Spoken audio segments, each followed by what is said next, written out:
It was still early when Mark pulled up into the driveway of his childhood home. The lawn was just starting to glisten from the morning dew, and the sun had barely slipped past the horizon. He took a breath and looked over at the second-floor window. That's where his mother, Eleanor, spent most of her time now.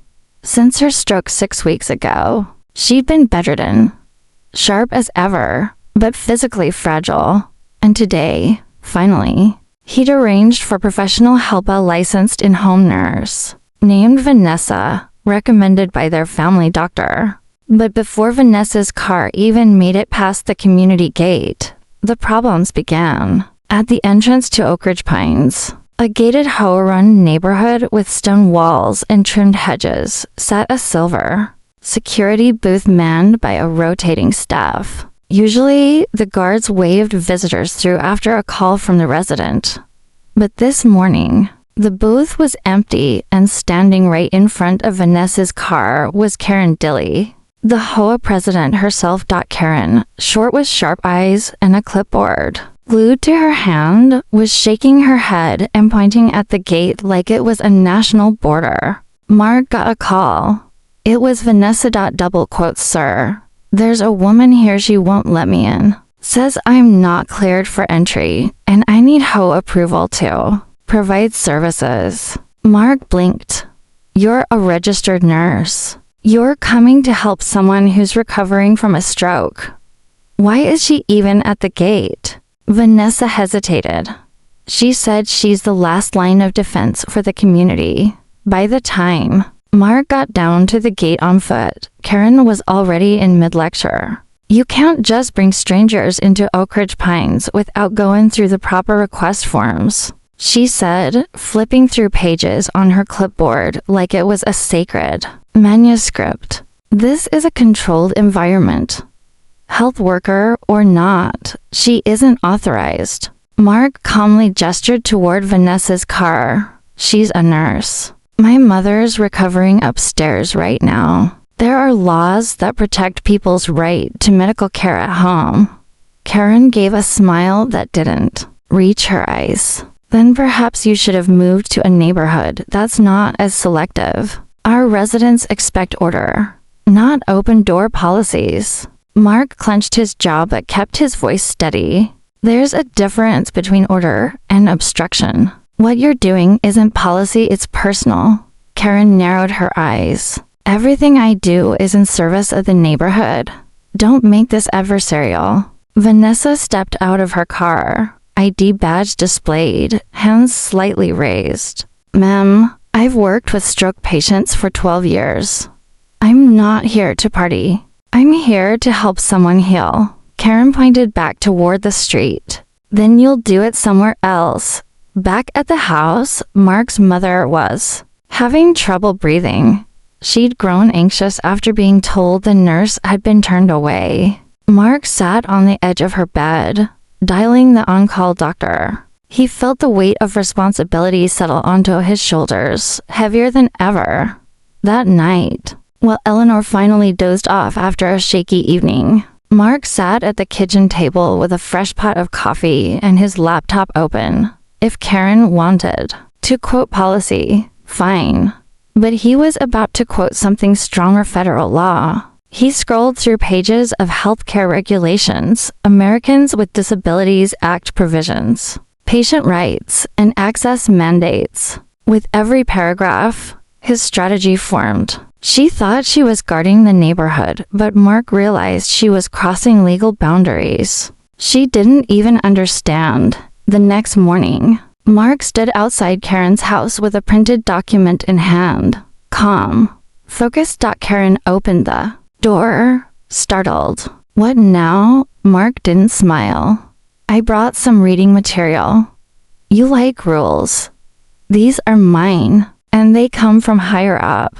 She squinted at the paper, flipping it over. "Federal Health Code." He nodded once. "You're not just breaking rules anymore. You're interfering with someone's care." She laughed, but it was tight, uncomfortable.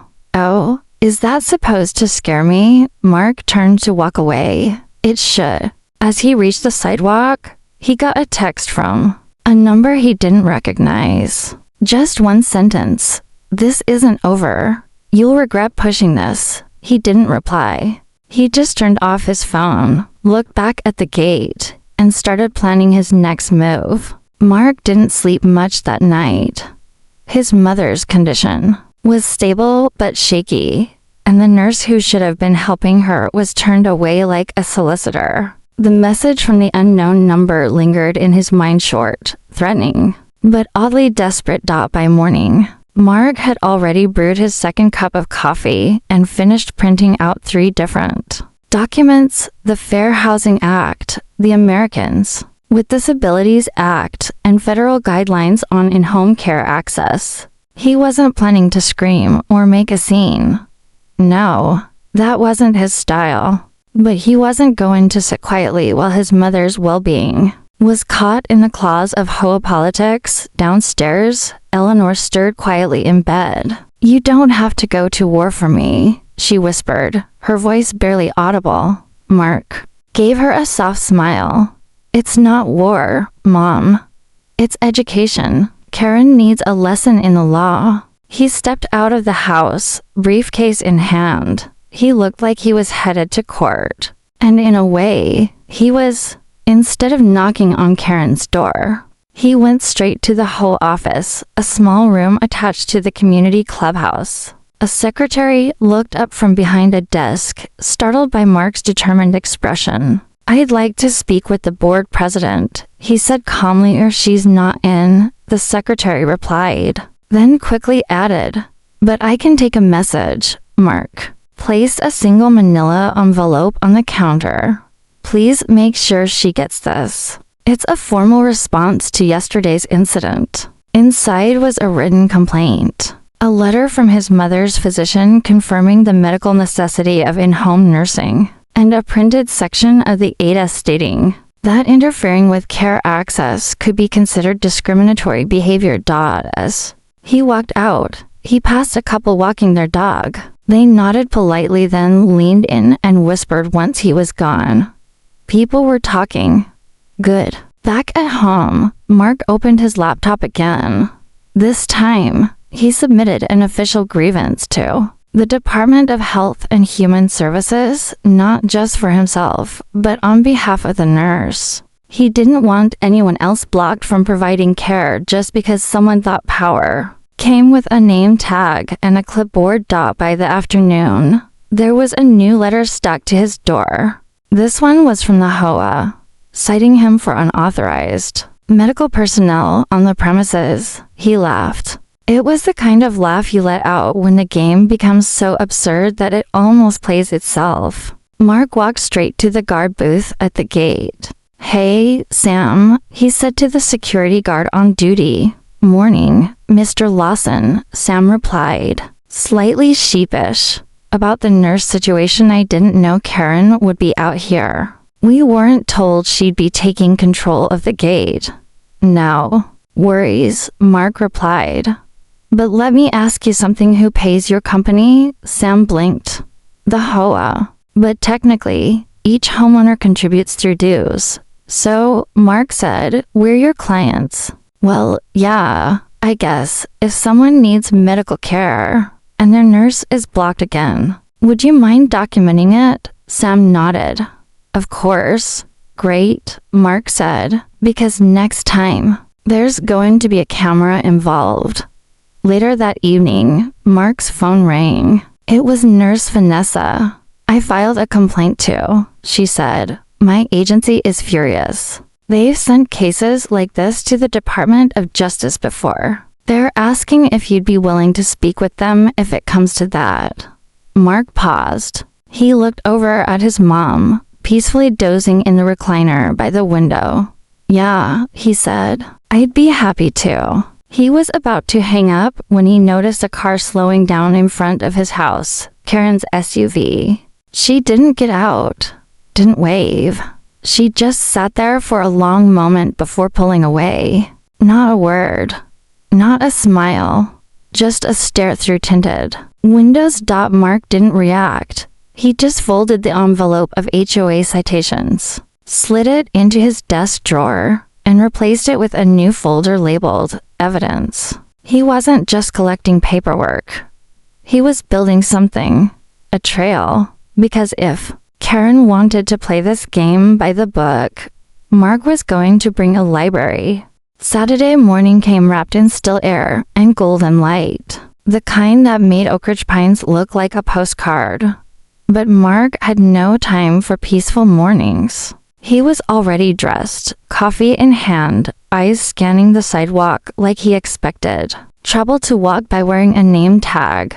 He didn't have to wait long. At 9:17 sharp, a white HOA branded truck pulled up to his driveway. Two security guards stepped out. Behind them, Karen's SUV crept to a stop at the curb, her window already halfway down. "Good morning, Mr. Lawson," said one of the guards, a young guy named Travis. His tone was respectful but cautious, like someone trying to play both sides. "We received a complaint. HOA says there's unauthorized personnel entering your property again." Mark glanced down the driveway and saw Nurse Vanessa's car parked neatly near the porch. She was inside, attending to Eleanor. This time, she had copies of her license taped visibly to the dashboard. "Just to confirm," Mark said slowly, "you're here because the HOA president believes a licensed medical professional is a threat to the neighborhood?" Travis looked uncomfortable. "Look, sir, we're just here to check in. It's protocol now." Karen's been escalating concerns. Karen stepped out of her car at that moment, arms crossed, watching like she expected Mark to fold on the spot. She didn't say anything, just nodded toward the guards as if approving their presence. Mark took a breath. "All right, Travis, come with me." He led them to the front door and called out gently for Vanessa. She appeared a moment later, hands gloved, clipboard in hand, and a calm look on her face. She handed over a folder filled with her credentials, state license, agency assignment, and Mark's physician's order for in-home care. Travis flipped through the documents with wide eyes. The second guard glanced at Karen, who had started walking toward them. "I don't care what papers she has," Karen barked. "You're both paid to enforce order, not stand around playing nurse assistant." Travis turned to face her, eyes narrowing. "With all due respect, ma'am, this isn't a security issue. This is health care, and he's got full documentation to back it." Karen's face turned red. "I'm the HOA president. My word matters in this community." Mark stepped forward, calm and direct. "Your word doesn't override federal law, and if you keep blocking my mother's access to medical care, you'll be dealing with more than paperwork." Karen's mouth twitched like she had something big to say, but no words came out. The second guard cleared his throat and spoke up for the first time. "Mr. Lawson," he said, "we'll make note that the nurse is approved under medical necessity. There's no infraction here." Karen exploded. "That's not how this works." But Travis cut her off. "Actually, that's exactly how it works. And if we're being honest, we've had more complaints about you than about anyone else here, ma'am." Mark didn't smile. He didn't need to. Karen spun around and stormed off, muttering something under her breath. Her SUV peeled off down. The street. Vanessa looked shaken but held steady. "That was intense." Mark nodded. "It's going to get worse before it gets better." Later that afternoon, a new email arrived in Mark's inbox. The HOA had called an emergency board meeting. The subject line read, "Unauthorized medical care discussion and community safety concerns." He chuckled. Karen wasn't backing down. She was doubling down. That night, he stood at the window, watching the glow of porch lights flicker on across the street. It was quiet. Too quiet. His mother was resting easier these days.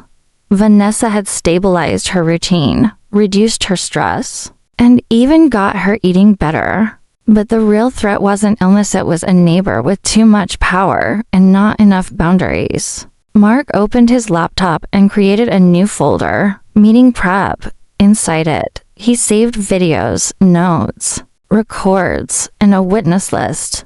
He wasn't just going to show up at that meeting. He was going to show up ready to turn the boardroom into a reckoning. From across the street, a porch light flickered again. Karen's silhouette stood in the window. UNMOVING. The war hadn't even begun and already the lines had been drawn. The community clubhouse wasn't exactly built for conflict. Designed with potlucks and book clubs in mind, the small, wood-paneled room had neutral beige walls and too many fake plants. But tonight, the folding chairs were packed tight, and the air carried the weight of something electric. Mark arrived early. He took a seat near the front, his folder of documents neatly organized, tabs sticking out like battle flags. He didn't wear a suit. He didn't need to. His quiet confidence spoke louder than any necktie. Around him, neighbors trickled in.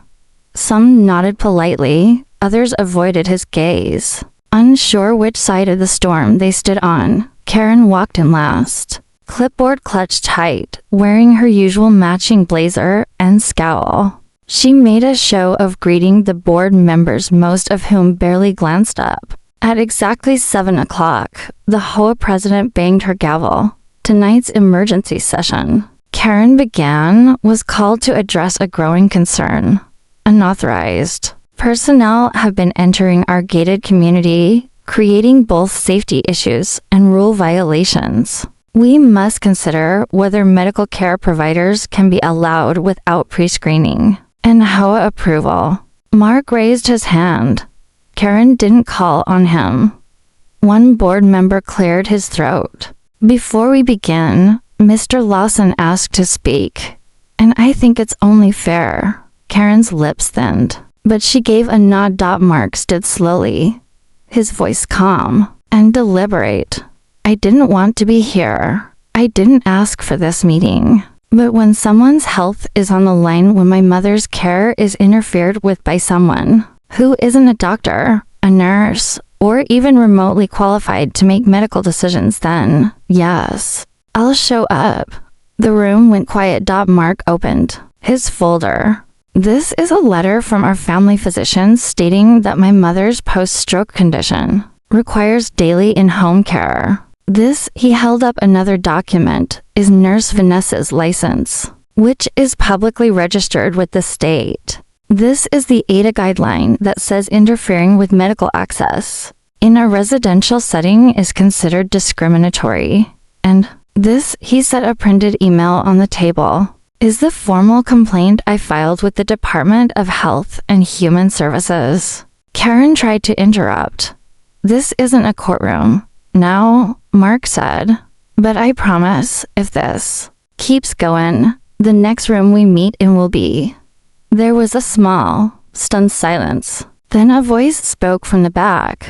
I remember when you tried to block my meal delivery service, said Mrs. Gomez, an elderly neighbor seated with a cane across her lap. Said the food truck looked unprofessional. I nearly missed a whole week of dinners.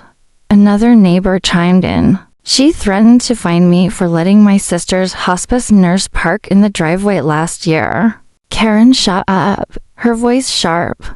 We have policies for a reason. We can't just have strangers coming in unchecked. This is a safety issue. One of the board members leaned forward.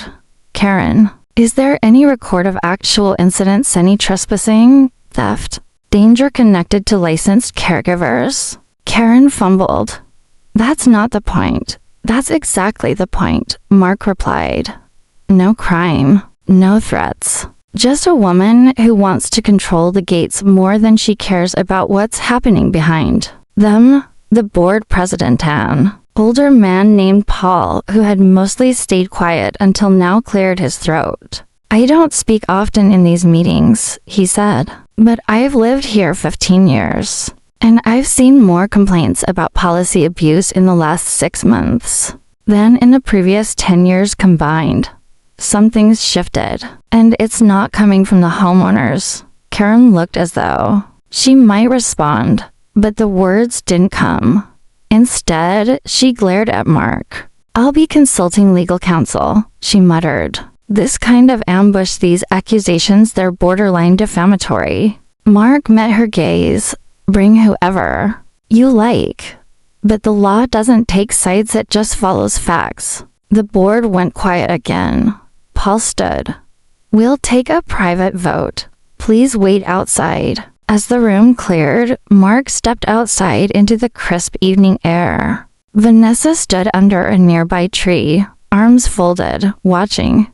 She gave him a nod. Inside, murmurs rose. The vote was happening, and the silence that followed told him this wasn't a casual discussion anymore, it was judgment. He didn't pace. He didn't panic. He just waited, because he'd brought receipts.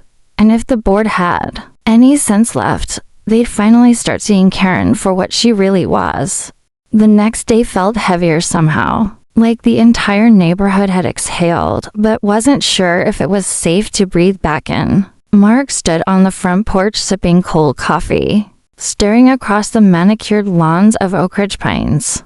He hadn't heard the results of the board's vote yet. No announcements, no emails, just silence.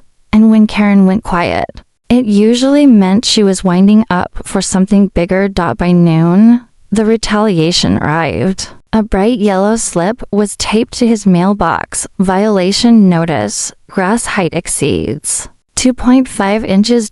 An hour later, another curb paint chipping, non-compliant mailbox aesthetic. And then, unauthorized lawn sign. Nurse parking only. Unapproved messaging. Mark looked over at the little handmade sign Vanessa had crafted out of politeness and efficiency. The kind any neighbor would chuckle at and appreciate. But here, it was now an infraction. He took each slip, stapled them together, and tucked them into his growing evidence folder. The file was thicker now, full of time-stamped photos, recordings, emails, and HOA memos. He didn't just want to prove harassment. He wanted to bury it in facts. Vanessa arrived for her usual shift. As she walked up the driveway, Mark handed her a copy of the latest violation. She read it, deadpan. "So now I'm ruining mailbox aesthetics." "They're getting creative," Mark said with a shrug. She pulled out her phone. "Well, it's time we do the same. I talked to my agency's legal advisor. They've dealt with cases like this. I'm filing a formal report with the State Health Board and the DOJ's Office for Civil Rights." Mark looked at her. "You're sure?" She nodded. "If she's willing to cross this line for one patient, she'll do it to others. We're required to report it." Mark didn't argue. He knew she was right, and he was already halfway through his own online filing. This time to the Fair Housing Enforcement Program and the State Attorney General's Disability Rights Division. What started as one woman's overreach was fast becoming a list of legal violations that crossed multiple jurisdictions.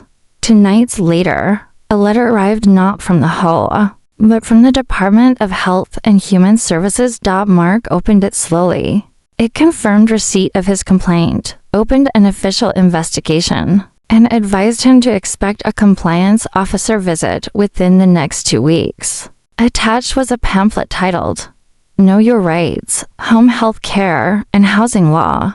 He laughed under his breath. Karen had started this with a clipboard. He was going to end it with an entire government packet. The next morning, the neighborhood felt different, tighter. People looked away quicker. Conversations stopped when Mark walked by. He didn't blame them. Conflict made most people uncomfortable. But under that surface, a few subtle shifts were happening. A neighbor he barely knew, a woman with 2 toddlers, slipped a folded note into his mailbox. It read, "She harassed my doula 2 years ago. I was too scared to speak up then, but I'm rooting for you now." Later that day, a quiet knock echoed on Mark's door. He opened it to find a tall man in a gray windbreaker holding a badge. "Mr. Lawson, I'm with the State Health Department.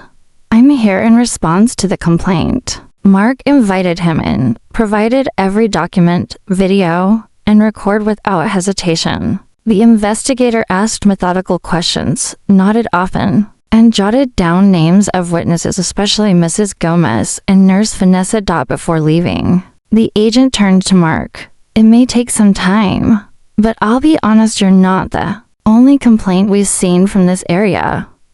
Mark's eyebrows lifted.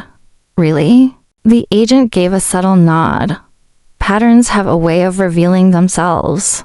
That night, as the sun dropped behind the pine trees and porch lights flickered on across the cul-de-sac, Mark sat with Vanessa and Eleanor on the back patio. His mom was smiling more now, laughing at one of Vanessa's cheesy stories.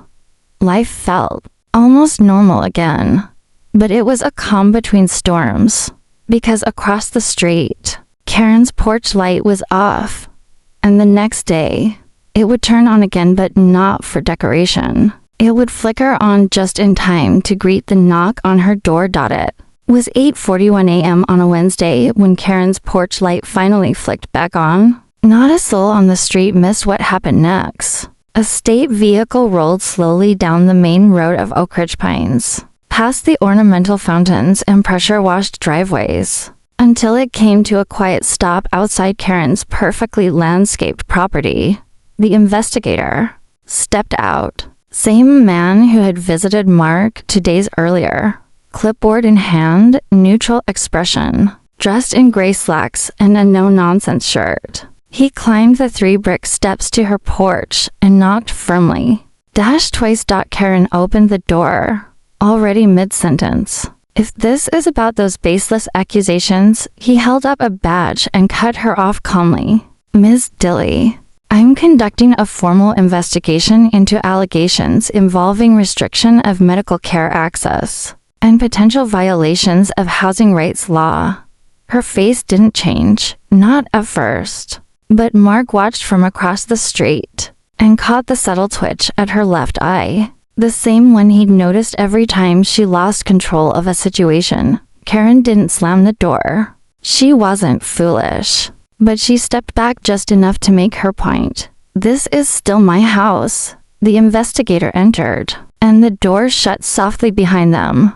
Across the street, Mark turned to Nurse Vanessa, who stood beside him holding a fresh stack of daily reports. "For Eleanor's doctor." "He's in," Mark said. "Let's see how she dances." Vanessa gave a dry chuckle. "People like her, they always spin. Doesn't matter if they're nailed to the wall, they'll still claim it was a mistake in the blueprints." Mark nodded. "Which is why we go wider."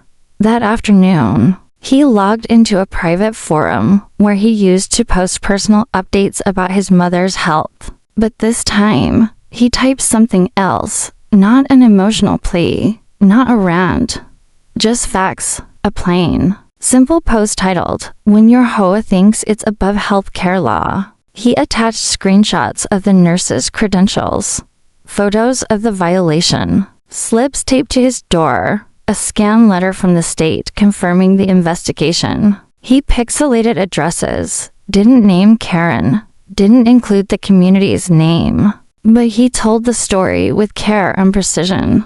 Then he clicked post and walked away. By sunset, the post had been shared over 1,000 times. By midnight, 5 local reporters had messaged him, 2 from independent blogs, 1 from a veterans network he'd once volunteered with, and 1 from a state news affiliate. He ignored the first 4. He replied to the 5th. The story broke 2 days later, tucked halfway down a slow news Friday. Broadcast a quiet little segment about an HOA dispute, elderly care, and one man's fight to ensure his mother received the help she needed without interference. It wasn't sensational, but it was true. And in Oakridge Pines, it was nuclear. Neighbors didn't say much, but some began knocking on his door. A father of 3 offered to help mow the lawn as a thank you for standing up. A woman down the street admitted she'd once had to sneak her caregiver in the trunk of a car just to avoid Karen's wrath. Mark didn't gloat. He just kept the momentum moving forward. Karen, on the other hand, began unraveling. The next HOA notice arrived with red print instead of yellow. It accused Mark of damaging community cohesion by spreading false narratives. It warned of possible legal action for slander. But it was too late for that. The momentum had shifted. The State Health Board called back for follow-up questions. The Attorney General's office sent a request for additional documentation. Vanessa's agency submitted a formal petition to the HOA requesting a written change to their medical access policy. Karen tried to fire back with emails, citations, threats of legal action, but the people around her weren't responding the same way anymore. At the next board meeting, 3 of the 7 members didn't show up. The 4 who did were quiet. Nervous. Karen stood, furious, waving papers. We are being vilified, misrepresented. We are the ones keeping this neighborhood safe. No one answered, not even Paul, the board chair, who simply looked at his lap. As Karen gathered her things and stormed out, Mark stepped aside to let her pass. She didn't look at him, but her silence said more than she realized, because by then, the story wasn't just his. It belonged to the entire neighborhood. And one way or another, it was heading toward a vote. The day of the vote arrived cloaked in a kind of heavy silence. The kind that blanketed Oakridge Pines like humidity before a thunderstorm. The HOA board had called for a private, in-person session at the clubhouse, but word had spread like wildfire. This wasn't just a meeting. It was Judgment Day. Mark showed up early, dressed plainly, his folder tucked under one arm. Vanessa sat beside him near the back, not as a nurse this time, but as a witness. Round them, residents filled every seat and stood along the walls. It was the biggest turnout Mark had ever seen. Even neighbors he barely knew stood in quiet anticipation, arms crossed, waiting. Karen entered 5 minutes late, like she was doing them all a favor. Dressed in her signature blazer and heels, she marched to the front, eyeing the crowd with suspicion. The usual confidence she wore like armor had thinned. You could see it in the way she clutched her bag tighter, in the small tremble of her jaw. The board members sat behind a plastic folding table, their faces unusually blank. Paul, the longtime chairman, cleared his throat and stood.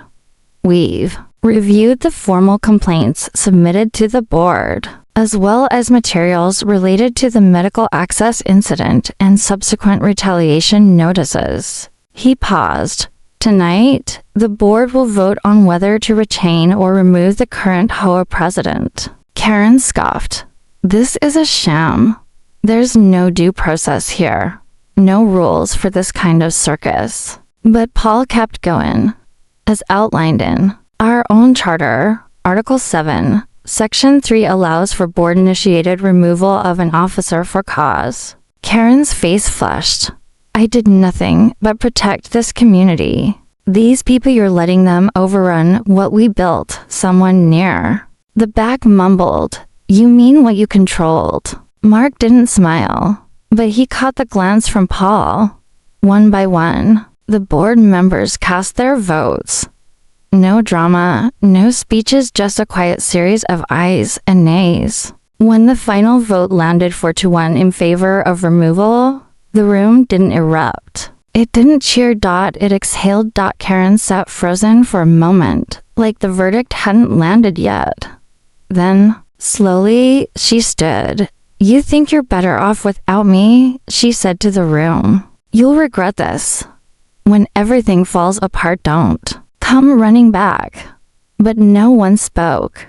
No one reached for her. Not even the neighbors who once carried her clipboard when she sprained her wrist 2 years ago. She walked out without looking back.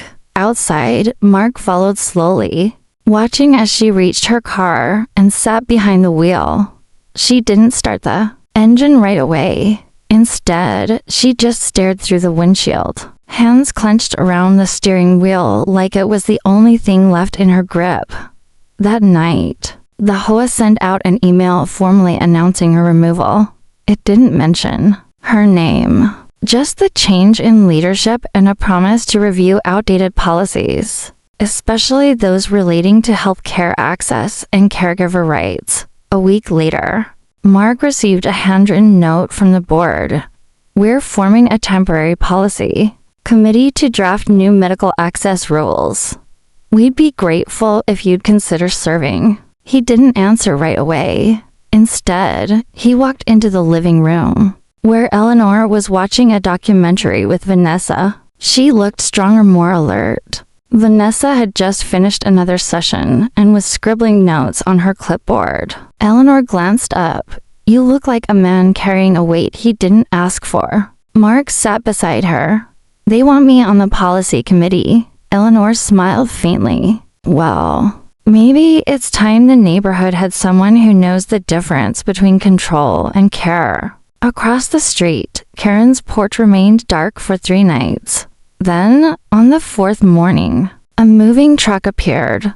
No signs, no farewells. Just boxes, silence, and a door that closed one final time. By noon, she was gone. But before Mark could settle into the quiet, he received a letter, this one from Karen's lawyer. A vague, rattling threat of a defamation suit. No action filed. Just a final swing in the dark. Mark sent back a one-line reply through his counsel. We're happy to respond with all evidence. Prepared for discovery. No response followed. Sometimes silence speaks louder than any threat.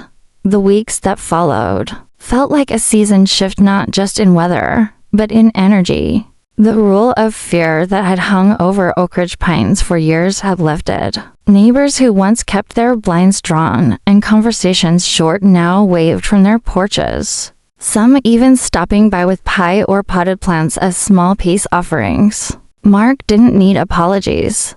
He hadn't started this for recognition. He just wanted his mother to receive the care she deserved without roadblocks. Dressed in khaki and clipboards, Eleanor had turned a corner in her recovery. Her appetite was stronger, her voice more stable, and her sense of humor was peeking through. Again, she even told a joke during breakfast one morning, something about oatmeal being the cardboard of champions, and Vanessa nearly spit out her coffee laughing. Vanessa continued her visits without interference. The new HOA committee, with Mark as an advisor, was already drafting what would soon be known as the Caregiver Access Policy, a clear, legally sound rule that guaranteed the rights of residents to receive medical and support services without HOA obstruction. It was already gaining attention from other communities seeking to avoid the same pitfalls. Things were finally quiet, peaceful, even.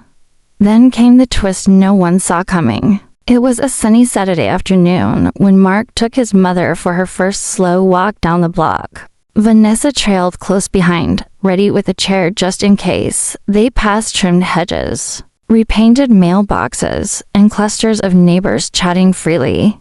And then they saw it. The house at the far end of the street, the one with the high hedges and brick columns, had a for sale sign taken down just days earlier. A silver SUV was parked out front. New owners, apparently. Mark squinted as a woman stepped out of the driver's seat, sunglasses on, moving with purpose toward the front door. At first, he didn't recognize her. The hair was shorter, the clothes more relaxed. But then she turned. Karen. Vanessa stopped mid-step. You've got to be kidding me, she whispered. Eleanor, slower to react, looked up at her son. Is that? Mark nodded slowly.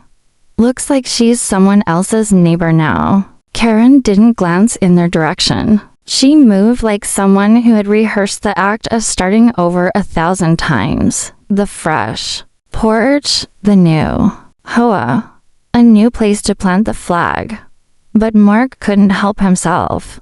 He took out his phone not to record, not for evidence, but to check the local HOA website of the new neighborhood. A few quick taps brought up the association's leadership roster, and right there, under new member orientation, was a name listed as the newly registered primary contact for community volunteer inquiries. Vanessa M. Ross. Vanessa peeked over Mark's shoulder. Her eyes widened as a slow smile curled on her face. "You've got to be kidding me," she said again, but this time with a grin. Mark looked over at her. "You're her neighbor now." Vanessa chuckled. "No, I'm her HOA." Eleanor broke into a laugh so pure and unexpected it echoed down the block. Vanessa joined in. Mark just shook his head, marveling at how life had an incredible sense of irony. The moment passed.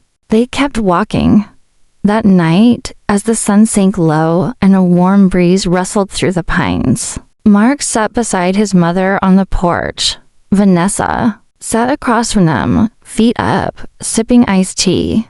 There were no citations on the door. No watchers at the gate. Just peace. Mark reached for the folder on the table, his old evidence file, and set it down gently.